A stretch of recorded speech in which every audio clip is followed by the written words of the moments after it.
Okay, so if you're researching crime, the best place is to get off your ass and come down to the courthouse. Why get on the computer? If you show up, the court's open to everybody. You can watch a murder trial for free. Why would you go research it when you could actually go into court, sit in the chair that the audience sits in?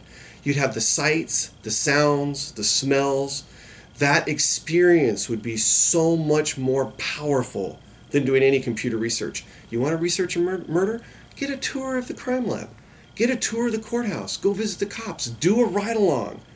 Writers are supposed to be talking about experience, and Google is wonderful, and the internet is wonderful, but it is still a second-hand experience. And if you want to be a writer, a good writer takes a first-hand experience and conveys that to the reader. You don't need to take somebody else's second-hand experience, edit that to what you think it's really like, and then convey it to somebody else. Come see it for yourselves.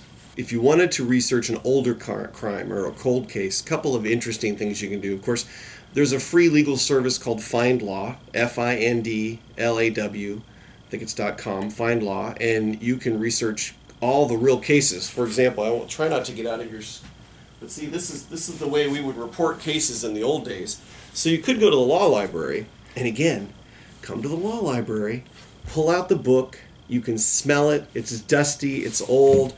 These are stories. These are real life stories. They're murder stories, they're burglaries, and they're all about the court case and what the court ruled. If you're looking for an idea for a crime, they're all written.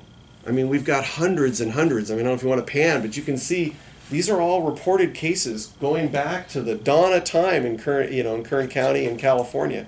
And these are available to you, either online or actually in the library. And I'll tell you what, I would go to the Kern County Law Library at least once and actually hold one of those books, because that's law. And is that part of the Kern County library system? That's you could go to the Kern County Library. I would go to the Kern County Law Library, which is at 1415 Truxton Avenue on the 3rd floor. It's actually in the courthouse, so you got to come in, you got to go through the metal detectors, you can see the old mosaic that most people just walk right by, that's part of our history, and take the elevator up to the 3rd floor and go to the law library and pop one of those books open, and you'll get inspiration immediately. You could take a tour of the crime lab, you could come take a tour of the courthouse, you could do a ride-along. Both the sheriff and BPD have citizen academies where they teach classes on a variety of topics. I mean, if you really wanted to roll up your sleeves, let's see what else. You could try and visit the jail. I mean, these are government services that are available, and I can't say you can just knock on the door and automatically the coroner is going to let you come in. Right. But if you're patient and get a hold of the right people and fill out the paperwork, citizens could even ride in the helicopter. I mean, you have to do a background check and you have to get on the list, but there's a lot of experiences available to citizens of Kern County for free if they just get away from their computer and come meet real people. Yeah, if you've never ridden in a helicopter, don't try writing about it. I think it would make their writing a lot better. Are you an avid reader of crime books? Do you like reading them, or do they frustrate you? Well, I can tell you that my wife won't even let me watch most crime dramas because I sit there yelling, "You can't do that! That's illegal! That'll never hold up in court!" So we tend not to watch the serious ones. So I don't do as much as I used to, but I'm a big fan. And I'm a big fan of Nancy Drew because my youngest daughter did not like to read until she found Nancy Drew, and then she devoured every Nancy Drew book. So, yeah. Is there one TV series or movie that you saw that you can remember that actually got it right, or are they all stretching it? They all get a little bit right. They all got a little bit wrong. I'll tell you one of the ones that's surprising in how accurate it is the movie My Cousin Vinny.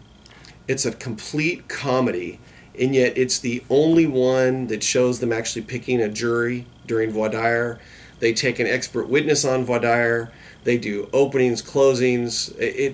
Somebody who wrote that book knew criminal procedure and decided to make jokes with every little piece of it, and they did a fantastic job. There's even a scene where the judge says, "You must know Louisiana criminal procedure if you're going to be in my court." And clearly, one of the writers did know criminal procedure. So yeah, if you want to know a little bit about what real court can be like, watch My Cousin Vinny. And that's the real benefit of January 16th. Not only will hopefully people learn something as a writer, but they'll learn something as a citizen, And some of the fraud cases are our fastest growing crime. I mean, look at identity theft, which I'm going to touch on. It is one of the fastest growing crimes in the United States. Back in 2006, it was estimated that 1 in 4 people would be a victim of identity theft. Now it's every 2 seconds. So odds are if we have 30 people in the room, half of them will have been a victim of identity theft. The other half are going to be victims of identity theft, or at least know somebody that's going to be. So having that training and having the handouts, which I've given you a copy of, means that when your neighbor or your niece or your wife is a victim, you'll be able to fight back. And that's the other goal of the presentation. Sounds great. Well, David, thanks for taking time. My pleasure. Appreciate it. Anytime. I could talk to you, like I said, talk to you for hours and hours. So I'm David Wolf, and I'm a deputy district attorney. That means I'm a criminal prosecutor. I've been a prosecutor for almost 24 years. I've handled everything from misdemeanors to first-degree murder. And my wife is an editor and a writer, and she was involved in Writers of Kern. And a couple of years ago, someone found out from Writers of Kern that I was a prosecutor, and they said, "Hey, could you come talk about crime?" And I said, yes. And I also got involved with the Writers of Kern, the Young Writers of Kern writing competition, and I've been on the board of that since the inception, and that's a very rewarding program, which you probably know. We have a writing contest for kids, students in Kern County, and the idea is to encourage them to write, because writing is very important. So I'm going to be one of the speakers on January 16th for the Writers of Kern. And last year we did my top 10 pet peeves for crime novels, movies, television shows. And this year we wanted to incorporate some of those ideas so that we could give some nuts and bolts to writers about the criminal justice system. But I'm also currently in the fraud unit, and part of my job is to help you not be a victim of fraud. So we thought, what a brilliant way to combine both those things. I'm going to talk about crime trends in Kern County so that you as an individual won't be as likely to be a victim. But two, so that you as a writer will have some ideas of what kind of fascinating crime schemes people have come up with. And also, it seems like everybody's writing about murder.